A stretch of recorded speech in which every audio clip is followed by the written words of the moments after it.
آج ہم نے سبق نمبر 11 پڑھنا ہے اور اس میں ہم نے پڑھنی ہے علامات۔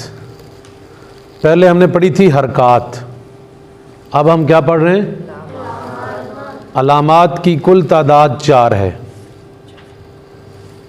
یا حرف کے اوپر علامتیں آتی ہیں یا حرکتیں آتی ہیں۔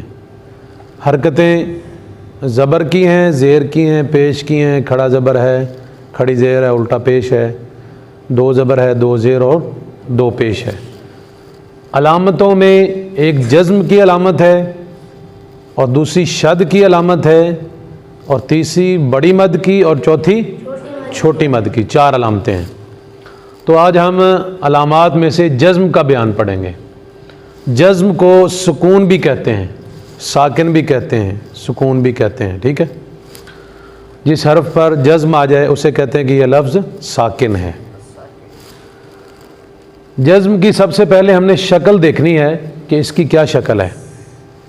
تو جزم دیکھنے کے اعتبار سے یہ شکل ہے اس کی، اور اگر ہم اس کو ہاتھ کے ساتھ بنائیں تو یہ شکل بنتی ہے۔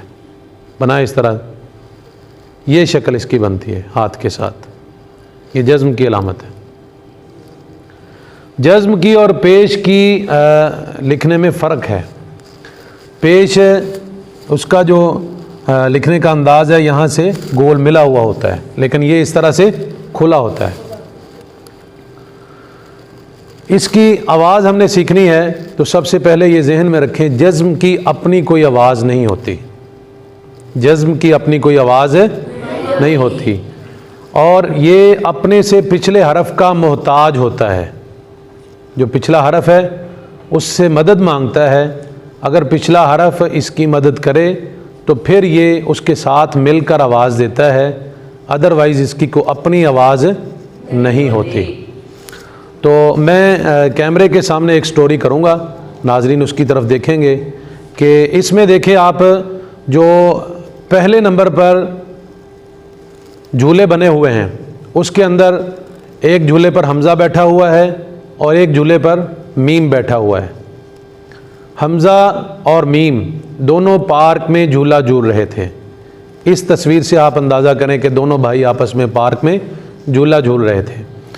اور اس کے بعد دوسری تصویر کی طرف آئیں تو حمزہ اپنی جگہ پہ جھولے لے رہا ہے اور میم جھولے سے گر چکا ہے۔ میم جھولے سے گر چکا ہے، تو اب گرنے کی وجہ سے اس کی ٹوپی ٹیڑھی ہو گئی۔ اس نے اپنے بھائی حمزہ کو، میم نے اپنے بھائی حمزہ کو مدد کے لیے بلایا، تو حمزہ جو ہے وہ مدد کرنے کے لیے، میم کی مدد کرنے کے لیے آیا۔ اور تیسری شکل میں آپ دیکھیں، تیسرے جھولے میں آپ دیکھیں تو حمزہ اور میم دونوں ایک جھولے پر بیٹھ کر جھولا لے رہے ہیں۔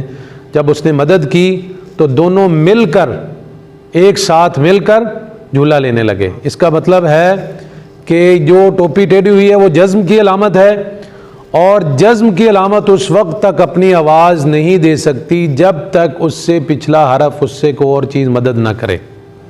جب پچھلا حرف یا کوئی چیز اسے مدد دیتی ہے تو پھر وہ اپنی آواز دے سکتا ہے۔ تو یہ سٹوری میں آپ دیکھیں، حمزہ اور میم پارک میں جھولا جھول رہے تھے، میم جھولے سے گر گیا جس کی وجہ سے اس کی ٹوپی ٹیڑھی ہو گئی۔ میم نے اپنے بھائی حمزہ کو مدد کے لیے بلایا، حمزہ نے آ کے اس کی مدد کی اور دونوں مل کر بیٹھ گئے، تو یہ بنا یعنی کہ یہ ایک بچوں کو سمجھانے کا انداز ہے کہ وہ اس طریقے سے اس کو آسانی کے ساتھ سمجھ سکتے ہیں۔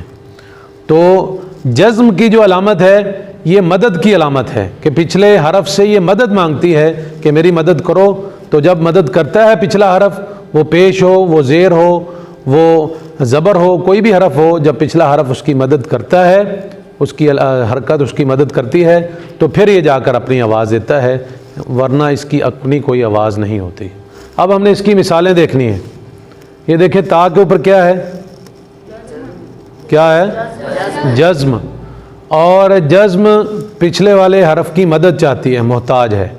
جب تک پچھلا حرف اس کی حرکت اس کی مدد نہیں کرے گی اس وقت تک یہ اپنی آواز نہیں دے سکتی۔